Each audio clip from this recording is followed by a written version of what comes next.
SRS के मुख्य हिस्सों को समझने के लिए हम एक खाने के ऑन ऑर्डर करने वाली एप्लीकेशन का उदाहरण लेते हैं। इंट्रोडक्शन या परिचय हिस्सा सॉफ्टवेयर प्रोजेक्ट का एक ओवरव्यू या अवलोकन देता है। इसमें शामिल है परियोजना का उद्देश्य, सॉफ्टवेयर कौन सी समस्या हल करेगा, यूजर्स कौन से लोग सिस्टम का इस्तेमाल करेंगे जैसे ग्राहक, होटल के मालिक, डिलीवरी करने वाले लोग और प्रशासक, दायरा, स्कोप, कौन कौन सी सुविधाएं और काम इसमें शामिल होंगे।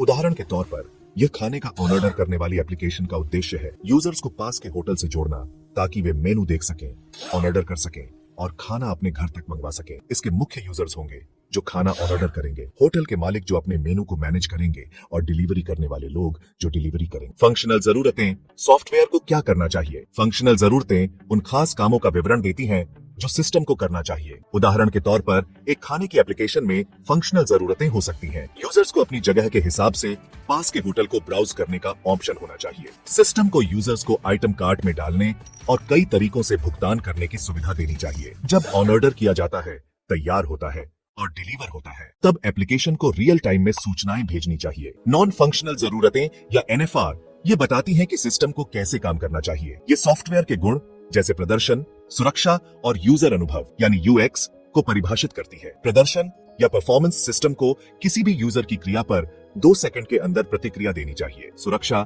या सिक्योरिटी एप्लीकेशन को मल्टी फैक्टर ऑथेंटिकेशन और सभी संवेदनशील डेटा को एनक्रिप्ट करने की सुविधा देनी चाहिए। स्केलेबिलिटी सिस्टम को कम से कम 1 मिलियन यूजर्स को बिना किसी परेशानी के संभालने में सक्षम होना चाहिए। यूजर एक्सपीरियंस या UX एप्लीकेशन का इंटरफेस उपयोग में आसान, उत्तरदायी और दिखने में अच्छा होना चाहिए। सिस्टम की जरूरतें हार्डवेयर और सॉफ्टवेयर स्पेसिफिकेशंस को परिभाषित करती हैं। यह हिस्सा उन तकनीकी स्टैक और अन्य तकनीकी जरूरतों का विवरण देता है जो प्रोजेक्ट के लिए चाहिए।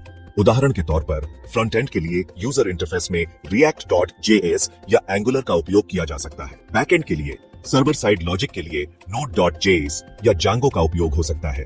डेटाबेस के लिए यूजर और ऑन ऑर्डर जानकारी रखने के लिए PostgreSQL या MongoDB का इस्तेमाल हो सकता है। होस्टिंग के लिए क्लाउड इंफ्रास्ट्रक्चर के लिए AWS, Azure या Google क्लाउड का चुनाव किया जा सकता है।